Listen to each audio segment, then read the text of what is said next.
Hi, I'm Shane Zwack, and welcome to First Story. Hi, I'm Shane Zwack, and welcome to First Story. This is a special moment, an historical moment actually, because this is the beginning of the 10th season of First Story. We are now into the double digits. We have a new look. When we come back, Ted jumps back behind the bench. After leading Buffalo to a division championship and winning the Jack Adams Award as the NHL's top coach of the year, Nolan and the Buffalo Sabres parted ways. But more than that, Nolan and the NHL parted ways. But that didn't mean that he never had a few chances to jump back into the big league. When he saw the Brazilian Jiu-Jitsu master Royce Gracie win the first Ultimate Fighting Championships without ever hitting his opponents, this half Aztec, half Shuswap native man saw his ticket out of the hardcore ghetto life. Meet the loving father and Jiu-Jitsu champion, Benito Segura. When we come back, the truth and reconciliation. So, Canada now has a Truth and Reconciliation Commission to investigate church-run Indian residential schools. As an official, temporary, non-judicial investigative body, it will run 5 years and will encompass several national and regional events. The Commission will seek to answer not only what happened, but also why it happened. With the community members dazed after literally dozens of suicide attempts, agencies and members of the community try to find answers as to why this is happening. How do we stop the suicides? What are the reasons behind it?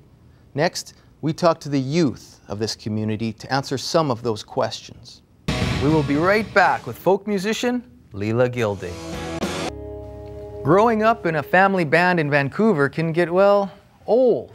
So, brother and sister Jillian and Robert Thompson decided it was time to start their own funky unit. Here is Sister Says.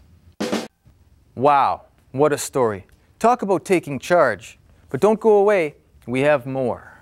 He is 3,000 years old, 800 pounds, about 4 feet tall, and made of stone. And to the Stalo, he is as real a person as you and I. Here is the story of his creation, his journey, and his homecoming. Welcome back.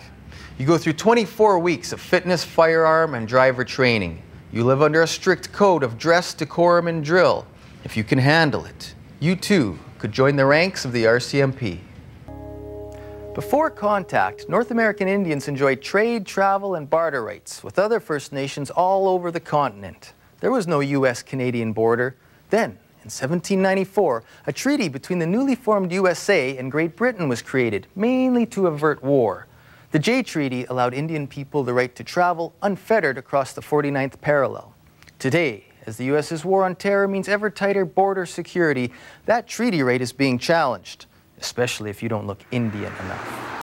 At the intersection of life and art, there are sometimes collisions. What an artist intends with any piece and how it is interpreted 70 years later can often be at odds. And when that art is located in a place that is supposed to represent justice for all citizens of this province, things can get downright unsightly. Welcome back. It wasn't that long ago that it was rare to see First Nations snowboarders on BC mountains, especially in competition. But when Vancouver won the 2010 Olympic bid, one man was determined to give First Nations youth a chance to chase the Olympic dream. It's a tale full of drama and intrigue that involves the darker side of Christianity, stolen art worth millions, and a wealthy family in Scotland. No, it's not another version of the Da Vinci Code. It's the story behind the Treasures of the Tsimshian exhibit at the BC Museum of Anthropology. Wild berry bannock pudding. The name alone makes my mouth water. Want to learn how to make it? Watch this. Anybody that really likes bannock will surely enjoy this recipe. Oh, I love bannock. This is going to be good.